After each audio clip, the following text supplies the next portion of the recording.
And welcome to Round Robin. I'm your host, Robin McCormick with the City of Hampton. And today we're going to talk with a Hampton library employee who did something pretty amazing last summer. Her name is Olivia Hasan.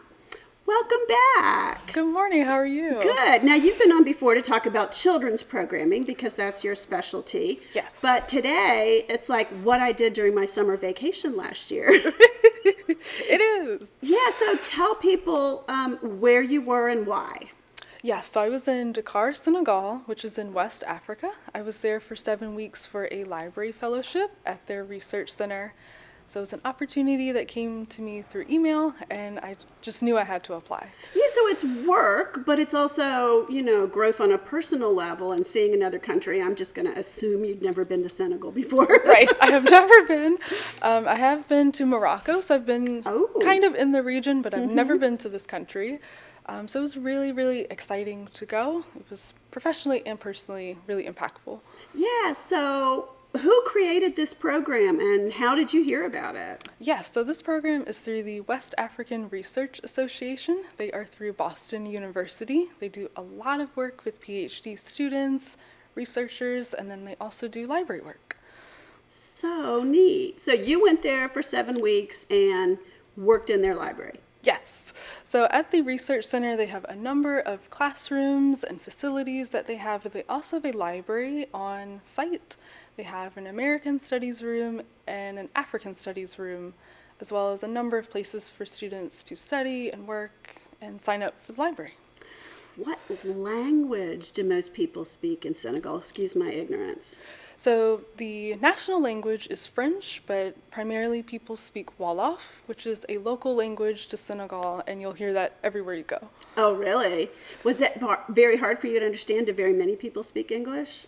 So a few people do speak English, which is nice, especially at the Research Center. I've noticed people speak upwards of 9 or 10 languages, which is really amazing. Oh, wow. So one of the girls that's at the library, she spoke 8 and read in a 9th. She could read in Arabic as well. Oh my gosh, that's pretty cool. Do you speak other languages? I speak a little bit of Spanish, but I was way out of my element. I bet. So what were your actual duties? I mean, you were helpful, like you did things for them, right? Yeah, so for 7 weeks I worked in their library system. I helped people sign up for the library. I showed them where books were. I reshelved. And then I also did a really big project that they had. They wanted to better understand their users. A lot of them are academics or researchers. So I was able to survey the students and understand what they needed. And out of it came a huge 18-page report for them. So was there a language barrier to surveying? I mean, how did you do that? Was it an electronic survey? Did you talk to people? Yes, so it was an electronic survey.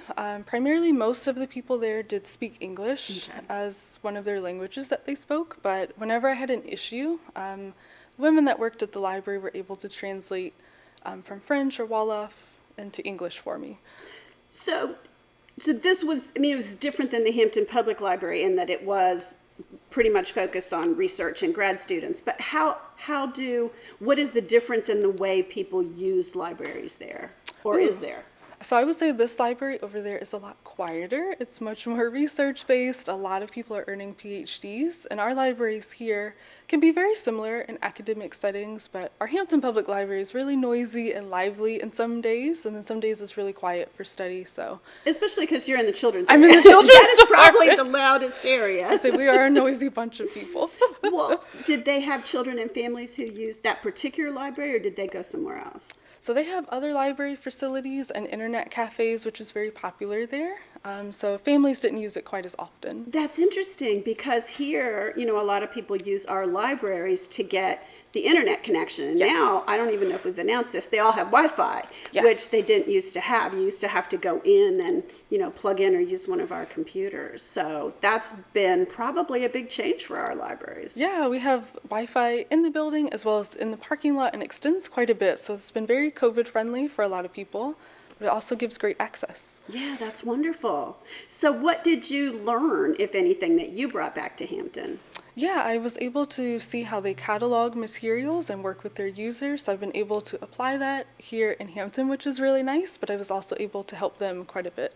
Okay, so is that something you can explain to non-library people, like how they do it differently, or will I not understand? Yeah, so they have two different rooms how they classify materials. If something came from America or the United States, they catalog it a certain way, and then things that are in African studies are a certain way. So as we enlarge our collection to have global pieces, I can better understand how to categorize them and get things in our collection.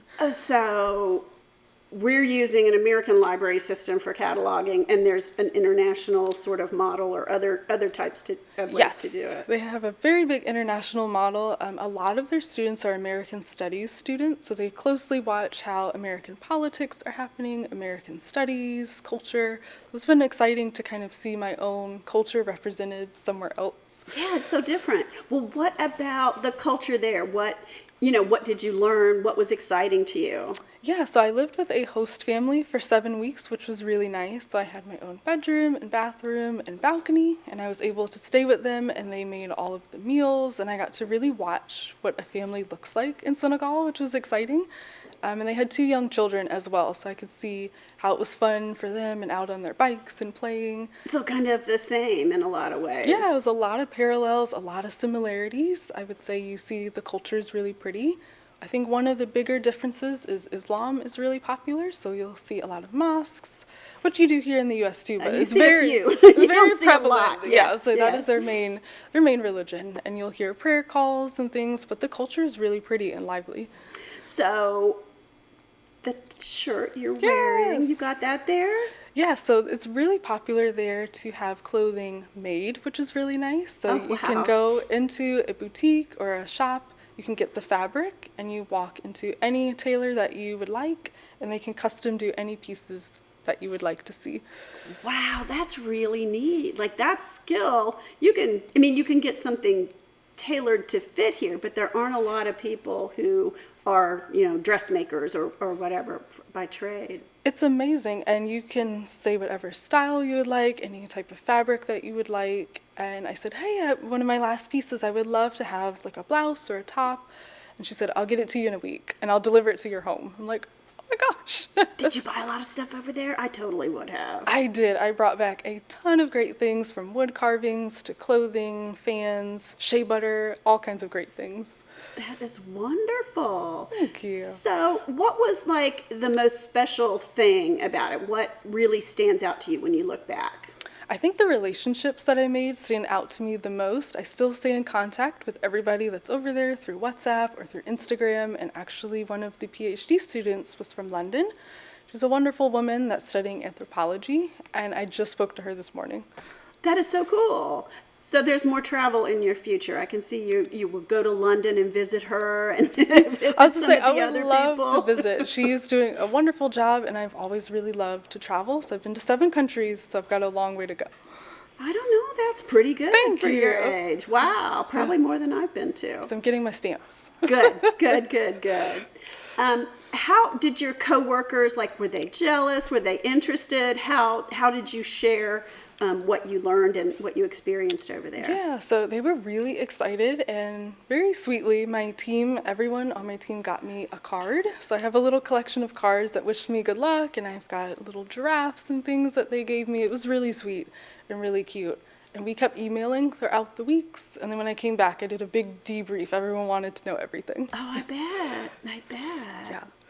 Well, that's exciting because it, benefits another country. It benefits Hampton. You got personal benefit out of it. I mean, I think it probably, something like that would sort of shape your outlook, both about the outside world and about, as you said, you saw your culture differently, in different light. It was amazing. I think it really was one of the most impactful experiences when it comes to professional life and personal life. I've thought about it almost every day since I've gotten back.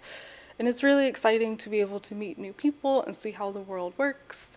But I was also, like you said, given an opportunity that was just amazing, and it was fully funded and paid for, and everything was taken care of, which is amazing. Yeah, it is. What a great opportunity. Thank you. So is there anything you want to share about this experience that I haven't asked you about? So one of the things that was really unique about the program is that they pay for your travel and your stay, but they also provide a lot of cultural experiences. So every weekend I would go out, I would see markets, I would see areas, museums. Music was playing. Dance, I would say it was a beautiful place. And they also paid for language lessons, so I learned a little bit of Wolof as well. Oh, that's good. Did you do that before you got there, or did you do it while you were there? I did it while I was there, so twice a week I would take language lessons, so I was able to learn a little bit, and now Olivia Latude and Hasan Lasant. Okay, there you go. That's fascinating. Well, thank you so much for coming by today and sharing your experience. It's wonderful to hear about cultural exchanges and what you got out of it, what the city got out of it, and what the other country got out of it. It's wonderful. Thank you. Thank you so much. And thank you for watching. I hope you will come by and visit Olivia and talk to her more. She's at the main library in the children's area, and learn more about this exciting experience. Thanks for watching.